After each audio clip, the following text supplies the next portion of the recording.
Welcome to Telangana State Board of Intermediate Education, digital classes for vocational courses.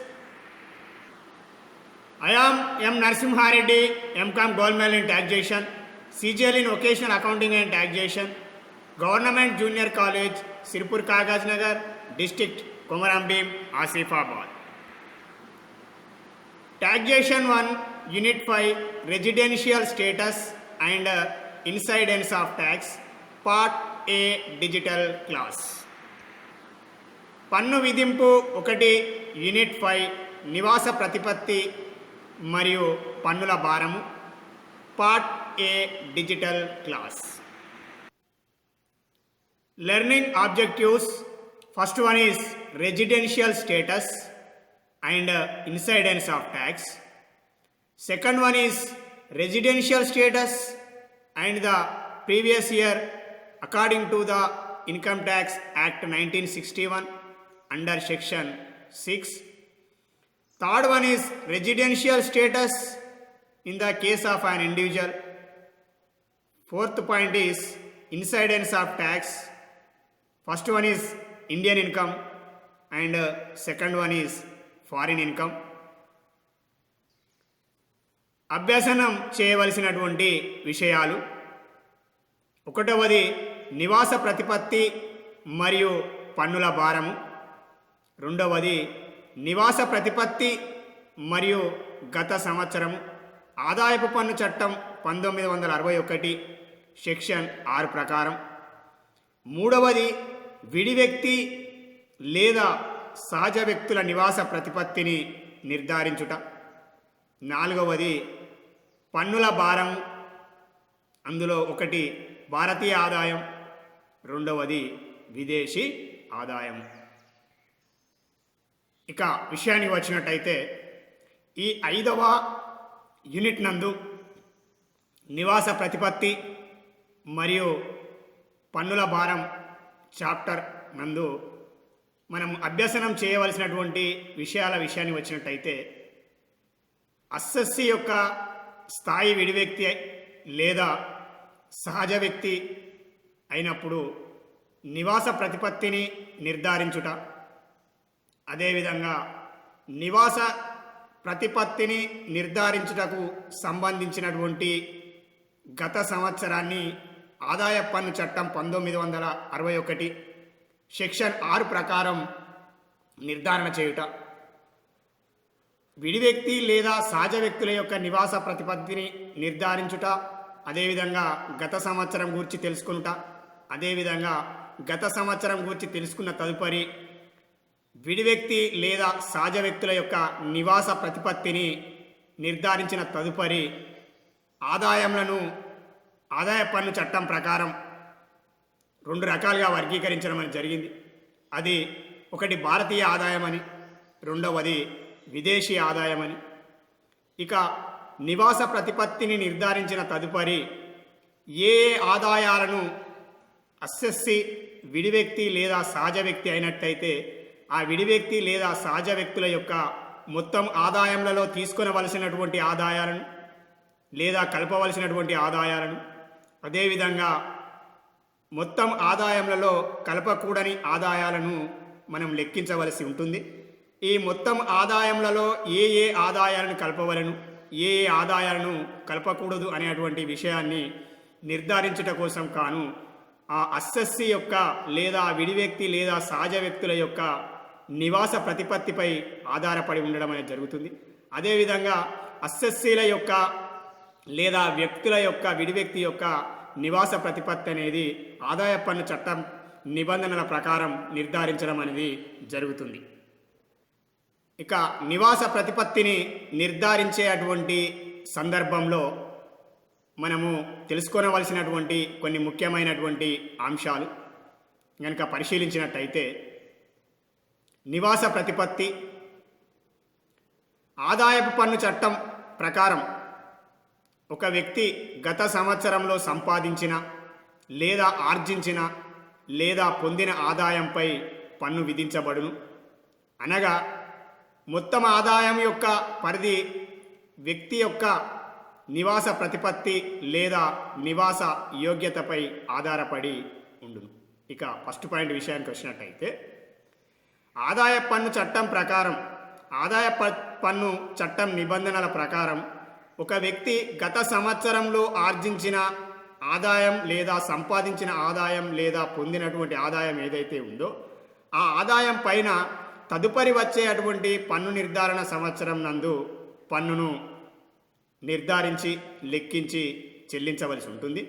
ఆ కారణం చేత ఆ వ్యక్తి యొక్క గత సంవత్సరంలో ఆర్జించినటువంటి ఆదాయం యొక్క పరిధిని నిర్ధారించవలసి ఉంటుంది. అంటే మొత్తం ఆదాయాన్ని లెక్కించేటువంటి సందర్భంలో ఆ వ్యక్తి యొక్క మొత్తం ఆదాయాన్ని పరిధి అనేది ఆ వ్యక్తి యొక్క నివాస స్థాయిపై ఆధారపడి ఉండడం అనేది జరుగుతుంది. నివాస స్థితిపై ఆధారపడి ఉండడం అనేది జరుగుతుంది. ఈ నివాస స్థితి లేదా నివాస ప్రతిపత్తి లేదా నివాస యోగ్యతపై ఆధారపడి ఉండుట చేత ఆ కారణం చేత అస్సెస్సి యొక్క మొత్తం ఆదాయాన్ని లెక్కించేటువంటి సందర్భంలో ముందుగా అతని యొక్క నివాస ప్రతిపత్తిని మనము కనుగొనవలసి ఉంటుంది లేదా నిర్ధారించవలసి ఉంటుంది. ఇక నివాస ప్రతిపత్తిని నిర్ధారించిన తదుపరి మాత్రమే ఏ ఆదాయాలను మొత్తం ఆదాయంలో కలపవలను, ఏ ఆదాయాలను మొత్తం ఆదాయంలో కలపకూడదో మనము నిర్ధారించవలసి ఉంటుంది. ఇక రెండవ అంశం విషయానికి వచ్చినట్టయితే వ్యక్తి యొక్క ఏ ఆదాయములను మొత్తం ఆదాయములలో చేర్చవలైనో మరియు ఏ ఆదాయములను వదిలివేయవలైనో ఆ వ్యక్తి యొక్క నివాస స్థాయిని అనుసరించి నిర్ణయించెదరు. వ్యక్తి యొక్క మొత్తం ఆదాయం లెక్కించినప్పుడు మొత్తం ఆదాయంలో చేర్చవలసిన మరియు వదిలివేయవలసిన ఆదాయాలను నిర్ణయించుటకు సంబంధిత గత సంవత్సరంలో అస్సెస్సి యొక్క నివాస ప్రతిపత్తిని పరిశీలించవలసి ఉంటుంది. అంటే అస్సెస్సి యొక్క మొత్తం ఆదాయాన్ని లెక్కించేటువంటి సందర్భంలో గత సంవత్సరంలో అస్సెస్సి ఆర్జించినటువంటి ఆదాయాలను లెక్కించేటువంటి సందర్భంలో అస్సెస్సి యొక్క నివాస ప్రతిపత్తి అనేది గత సంవత్సరంలో నివాసియా లేదా నివాసి కాదా అనేటువంటి విషయాన్ని నిర్ధారించవలసి ఉంటుంది. ఆ అస్సెస్సి యొక్క నివాస ప్రతిపత్తిపై అతని యొక్క మొత్తం ఆదాయములలో కలపవలసినటువంటి ఆదాయాలను, అదేవిధంగా మొత్తం ఆదాయములలో కలపకూడని ఆదాయాలను నిర్ధారించడం అనేది జరుగుతుంది. ఇక మూడవ అంశం విషయానికి వచ్చినట్టయితే ఏ సంవత్సరపు ఆదాయంపై పన్ను బాధ్యత నిర్ధారణ చేయవలైనో ఆ సంవత్సరంనే సంబంధిత గత సంవత్సరం అని అనబడును. ప్రస్తుత పన్ను నిర్ధారణ సంవత్సరం 2020-21 గత సంవత్సరం 2019-2020 అగు. అంటే అస్సెస్సి ఏ సంవత్సరంలో అయితే ఆదాయాన్ని ఆర్జించినాడో ఆ సంవత్సరాన్ని మనం గత సంవత్సరం అంటాం. ఆ ఆర్జించినటువంటి గత సంవత్సరం నందు ఆర్జించినటువంటి ఆదాయం పైన అతను తదుపరి వచ్చేటువంటి పన్ను నిర్ధారణ సంవత్సరం నందు పన్ను నిర్ధారించి అదేవిధంగా పన్ను చెల్లించవలసినటువంటి బాధ్యతను కలిగి ఉంటాడు. ప్రస్తుత విద్యా సంవత్సరానికి గాను ప్రస్తుత పన్ను నిర్ధారణ సంవత్సరం 2020-21 గత సంవత్సరం 2019-20 అగు. అంటే అస్సెస్సి గత సంవత్సరం అయినటువంటి 2019-2020 సంవత్సరం నందు ఆర్జించినటువంటి ఆదాయాన్నే మనం గత సంవత్సరంగా పేర్కొనడం అనేది జరుగుతుంది. అంటే ఒక వ్యక్తి యొక్క పౌరత్వం భారత రాజ్యాంగం ప్రకారం నిర్ధారించబడుతుంది. కానీ అస్సెస్సి యొక్క నివాస ప్రతిపత్తి మాత్రం ఆదాయ పన్ను చట్టం 1961 ప్రకారం నిర్ధారించవలసి ఉంటుంది. అస్సెస్సి ప్రస్తుత గత సంవత్సరంలో ఆదాయంను పొందుటకు భారతదేశంలో నివసించిన కాలం ఆధారంగా తెలియజేసే స్థితిని మనం నివాస ప్రతిపత్తి అంటారు. అస్సెస్సి యొక్క మొత్తం ఆదాయ పరిధిని అతని నివాస ప్రతిపత్తిపై ఆధారపడి ఉండును. నివాస ప్రతిపత్తి ఆధారంగా అస్సెస్సి గత సంవత్సరంలో పొందిన వివిధ ఆదాయాలలో వేటిని మొత్తం ఆదాయంలో చేర్చాలి, వేటిని మొత్తం ఆదాయంలో చేర్చకూడదు అనే విషయాన్ని నిర్ధారించవలసి ఉండును. అస్సెస్సి యొక్క నివాస ప్రతిపత్తి ఆధారంగా లెక్కించిన మొత్తం ఆదాయంపై పన్ను బాధ్యతను లెక్కించవలసి ఉంటుంది. ఆ కారణం చేత నివాస ప్రతిపత్తిని నిర్ణయించుటకు అసెస్సీలను వివిధ రకాలుగా ఆదాయ పన్ను చట్టపు నిబంధనల ప్రకారం వర్గీకరించడం అనేది జరిగింది. అందులో అసెస్సీ విడి వ్యక్తి లేదా సహజ వ్యక్తి అని, రెండవది హిందూ అవిభక్త కుటుంబం అని, మూడవది భాగస్వామ్య సంస్థ లేదా వ్యక్తుల సముదాయం అని, నాలుగవది కంపెనీలు, ఐదవది ఇతర వ్యక్తులుగా వర్గీకరించడం అనేది జరిగింది. In this chapter, we need to learn about residential status of an individual. Residential status, first point, income tax is chargeable in respect of total income of a person earned during the previous year. The scope of the total income depends upon the residential status of a person. Here, the tax liability of each person is based upon his residential status. According to the Income Tax Act 1961, under section 6, divide the assessable person into three categories. First one is the resident, second one is the resident but not ordinarily resident, and third one is the non-resident.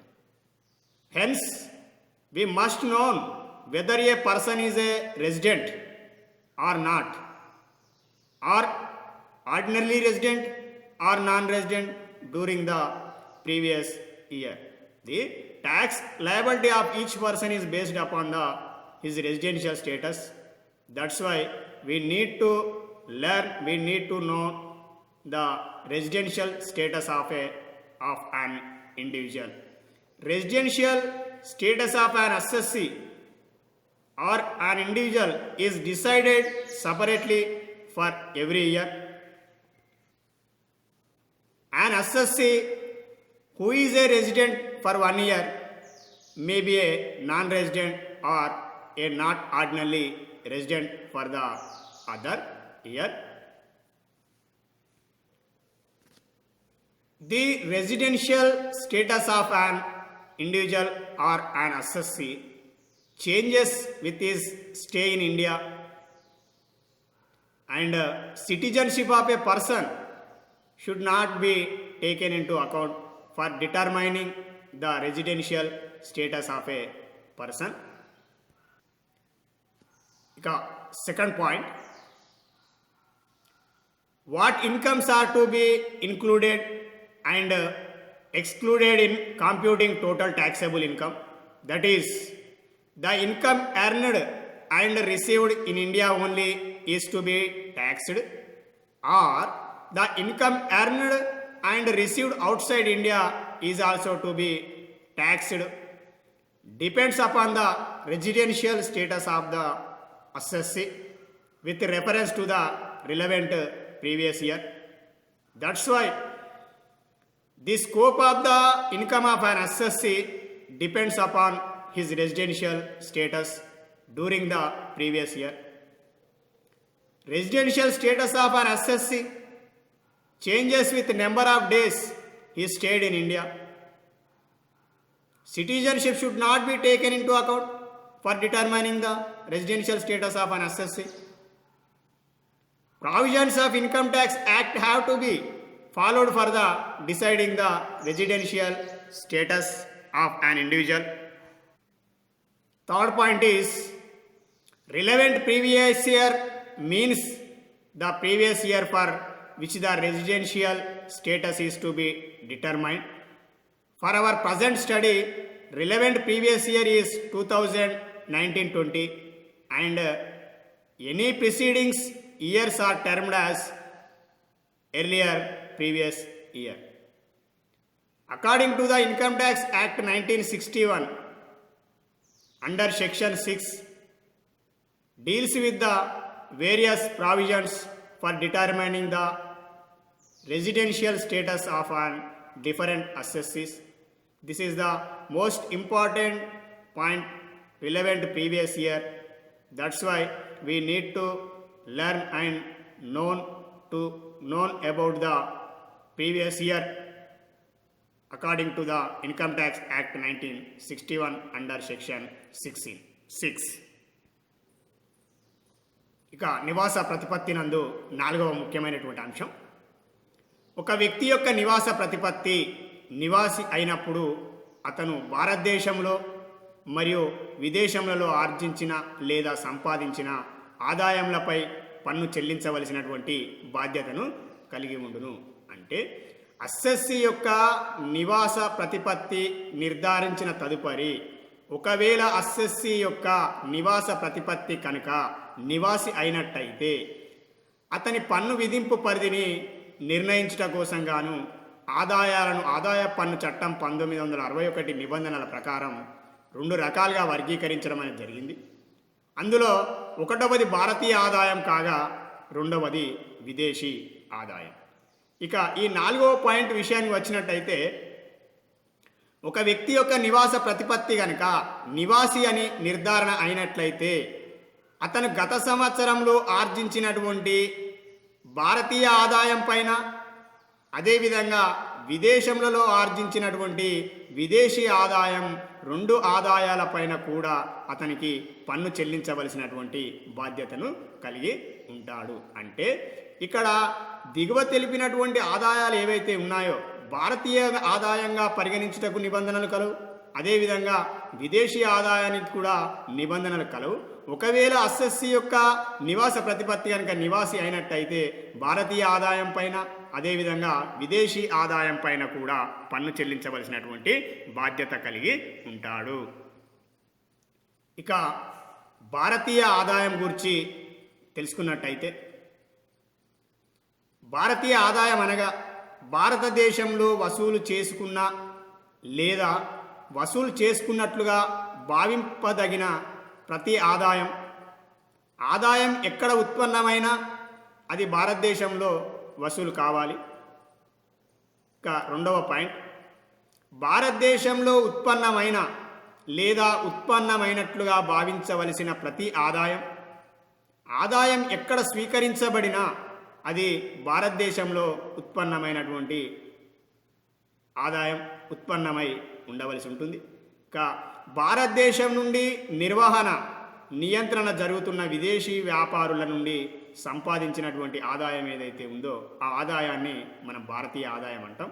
అంటే ఆ ఆదాయం భారతదేశంలో వసూలు చేసుకున్న లేదా వసూలు చేసుకున్నట్లు భావించబడిన ప్రతి ఆదాయం, అదేవిధంగా ఆదాయం ఎక్కడ ఉత్పన్నమైనా అది భారతదేశంలో వసూలు కావాలి.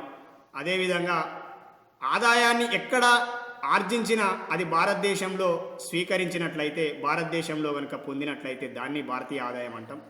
అదేవిధంగా వివిధ వ్యాపార సంస్థలు ఏవైతే ఉన్నాయో ఆ వ్యాపార సంస్థల యొక్క కార్యకలాపాల నిర్వహణకు సంబంధించి నియంత్రణ కనుక భారతదేశం నుండి కనుక జరిగినట్టయితే అది విదేశాల్లో స్వీకరించినటువంటి ఆదాయాన్ని కూడా మనం భారతీయ ఆదాయంగానే పేర్కొనడం అనేది జరుగుతుంది. అదేవిధంగా ఇక విదేశీ ఆదాయం విషయానికి వచ్చినట్టయితే, విదేశాలలో ఉత్పన్నమై విదేశాలలోనే వసూలైనటువంటి ఆదాయం ఏదైతే ఉందో ఆ ఆదాయాన్ని మనము విదేశీ ఆదాయం అంటాం. అదేవిధంగా గతంలో పన్నుకు గురి కాకుండా గత సంవత్సరంలో భారతదేశంకు తీసుకురాబడినటువంటి విదేశీ ఆదాయం ఏదైతే ఉందో ఆ విదేశీ ఆదాయాన్ని మనము విదేశీ ఆదాయంగానే చెప్పడం అనేది జరుగుతుంది. అంటే అస్సెస్సీ యొక్క నివాస ప్రతిపత్తిని బట్టి అతను సాధారణ నివాసి కాడు మరియు నివాసి కాడు అని మనం 3 రకాలుగా వర్గీకరించడం అనేది జరుగుతుంది. ఒకవేళ అస్సెస్సీ యొక్క నివాస ప్రతిపత్తి కనుక సాధారణ నివాసి అయినప్పుడు వేరే రకంగా ఉండడం అనేది జరుగుతుంది. అదేవిధంగా సాధారణ నివాసి కాడు అయినప్పుడు ఆదాయాలను కలపవలసినటువంటి ఆదాయాలను, అదేవిధంగా తీసివేయవలసినటువంటి ఆదాయాలను కూడా మనం పరిగణలోకి తీసుకునవలసి ఉంటుంది. ఇక విదేశీ నివాసి కాడు అయినప్పుడు మనం పన్ను యొక్క బాధ్యతను లెక్కించేటువంటి సందర్భంలో మొత్తం ఆదాయంలో చేర్చవలసినటువంటి ఆదాయాలను, మొత్తం ఆదాయంలో చేర్చకూడని ఆదాయాలను వేరువేరుగా ఉండడం అనేది జరుగుతుంది. ఇక అస్సెస్సీ యొక్క నివాస ప్రతిపత్తి కనుక సాధారణ నివాసి అయినప్పుడు, అస్సెస్సీ గత సంవత్సరంనకు సాధారణ నివాసి అయినప్పుడు అతను భారతీయ ఆదాయంపై మరియు విదేశీ ఆదాయాలపై కూడా పన్ను చెల్లించవలసి ఉంటుంది. ఇక అస్సెస్సి యొక్క నివాస ప్రతిపత్తి కనుక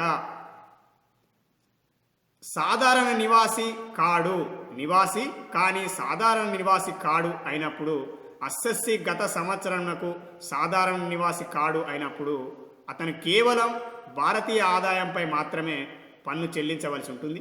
అంటే విదేశీ ఆదాయాలపైన పన్ను చెల్లించవలసినటువంటి బాధ్యత ఉండదు. ఇక మూడవది నివాసి కాడు అంటే ప్రవాసి అయినప్పుడు, అస్సెస్సి గత సంవత్సరంకు నివాసి కాడు అయినప్పుడు అతను కేవలం భారతీయ ఆదాయాలపై మాత్రమే పన్ను చెల్లించవలసి ఉండును. కానీ భారతదేశం నుండి నిర్వహణ నియంత్రణ జరుగుతున్న విదేశీ వ్యాపారం నుండి సంపాదించిన ఆదాయంపై పన్ను చెల్లించవలసినటువంటి అవసరం అనేది లేదు. దీన్ని రాబోయేటువంటి పార్ట్ సి డిజిటల్ క్లాస్ నందు మనం క్షుణ్ణంగా తెలుసుకోబోతున్నాం.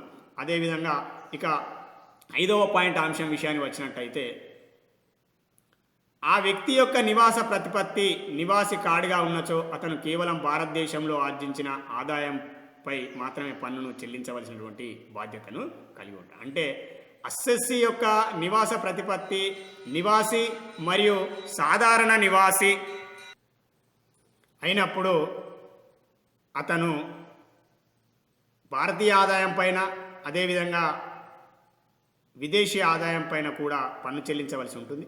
కానీ ఈ 5వ అంశం విషయానికి వచ్చినట్టయితే, అస్సెస్సి యొక్క నివాస ప్రతిపత్తి కనుక నివాసి మరియు సాధారణ నివాసి కాదు అని నిర్ధారణ అయినట్లయితే అతను కేవలం భారతీయ ఆదాయం పైన మాత్రమే పన్నును చెల్లించవలసినటువంటి బాధ్యతను కలిగి ఉంటాడు. అదేవిధంగా 6వ అంశం విషయానికి వచ్చినట్టయితే, నివాస ప్రతిపత్తిని నిర్ణయించుటకు వ్యక్తి యొక్క పౌరత్వం పరిశీలించకూడదు. ఒక వ్యక్తి యొక్క పౌరత్వం భారత రాజ్యాంగం ప్రకారం నిర్ణయించబడును. కానీ వ్యక్తి యొక్క నివాస ప్రతిపత్తి ఆదాయ పన్ను చట్టం 1961లోని నిబంధనల ప్రకారం నిర్ణయించబడును. అంటే నివాస ప్రతిపత్తిని నిర్ణయించేటువంటి సందర్భంలో నిర్ధారించేటువంటి సందర్భంలో వ్యక్తి యొక్క పౌరత్వంను పరిశీలించకూడదు. ఆ వ్యక్తి యొక్క పౌరత్వం అనేది భారత రాజ్యాంగం ప్రకారం సంక్రమించేటువంటి హక్కు.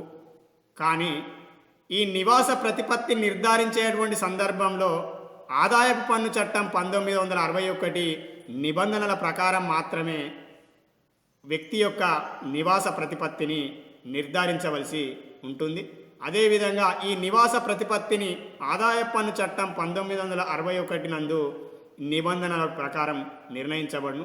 కావున ఆదాయ పన్ను చట్టం 1961 నిబంధనలకు అనుగుణంగా ఆ చట్టంలో ఉన్నటువంటి నియమాలకు అనుగుణంగా మాత్రమే అస్సెస్సి లేదా విడి వ్యక్తి సహజ వ్యక్తి యొక్క నివాస ప్రతిపత్తిని నిర్ధారించడం అనేది జరుగుతుంది. ఇది భారత రాజ్యాంగంతో సంక్రమించేటువంటి పౌరత్వం కాదు. ఇది కేవలం ఆదాయ పన్ను చట్టం నిబంధనలకు ప్రకారం మాత్రమే అస్సెస్సి యొక్క నివాస ప్రతిపత్తి గత సంవత్సరంలో నిర్ధారించడం అనేది జరుగుతుంది. అంటే అస్సెస్సి ఒక గత సంవత్సరంలో నివాస ప్రతిపత్తి నివాసి కావచ్చును, మరో సంవత్సరంలో నివాసి కాకపోవచ్చు. కావున ప్రతి సంవత్సరానికి ఈ నివాస ప్రతిపత్తిని గత సంవత్సరానికి నిర్ధారించడం అనేది జరుగుతుంది. కావున విద్యార్థులు నివాస ప్రతిపత్తి అనేది ఆదాయ పన్ను చట్టం నిబంధనల ప్రకారం ప్రతి సంవత్సరం నిర్ధారించేటువంటి ప్రతి గత సంవత్సరం నందు నిర్ధారించవలసి ఉంటుంది. ప్రతి సంవత్సరం మార్పు చెందుతూ కూడా ఉండుటకు అవకాశం కలదు. అంటే అస్సెస్సి లేదా ఆ వ్యక్తి ఎవరైతే ఉన్నారో ఆ వ్యక్తి భారతదేశంలో నివసించినటువంటి రోజులను ఆధారంగా చేసుకొని ఈ నివాస ప్రతిపత్తిని ఆదాయ పన్ను చట్టం నిబంధనల ప్రకారం మనం నిర్ధారణ చేయవలసి ఉంటుంది. Residential status, 4th point. If the residential status of A person is resident, then he has to pay tax on global income, that is the income received in India and also on the income received outside India. If the residential status of a individual person, if resident, tax liability of each person is based upon his residential status according to the Income Tax Act 1961. Divides the assessable persons into 3 categories: Section 5 of the Act says that the tax liability of an assessee depends upon his residential status during the previous year. Therefore, the important objective of determining residential status of an assessee is to be find out on which half his income the tax may be imposed. The tax liability of each person is based upon his residential status. That's why the assessable person into three categories, divided into three categories. First one is the resident, second one is the resident but not ordinarily resident, third one is the non-resident. Hence, we must know whether a person is a resident or not ordinary resident or non-resident during the previous year. Here, determination of the residential status. First one is in case of residential status of an assessee is decided separately for every year. An assessee who is resident for 1 year may be a non-resident or not ordinary resident for the another year. The residential status of an assessee changes with his stay in India. Citizenship of a person should not be taken into the account for determining the residential status of a person. The determination of residential status for the persons. If the residential status of a person is resident, then he has to pay tax on global income, that is the income received in India and also on the income received outside India. It means he is liable to pay tax on Indian income and foreign income is also.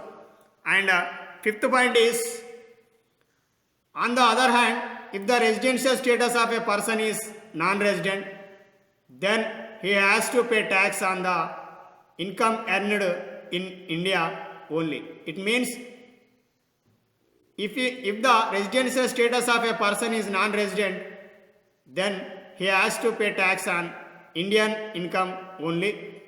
Sixth point is, citizenship of a person is nothing to do in determining the residential status.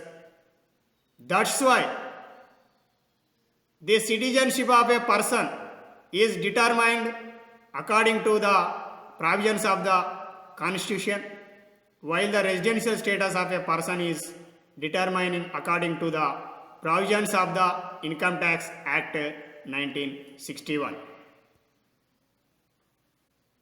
Some important points. Scope of the total income of an assessee depends upon his residential status during the previous year. Residential status of an assessee changes with the number of days he stayed in India.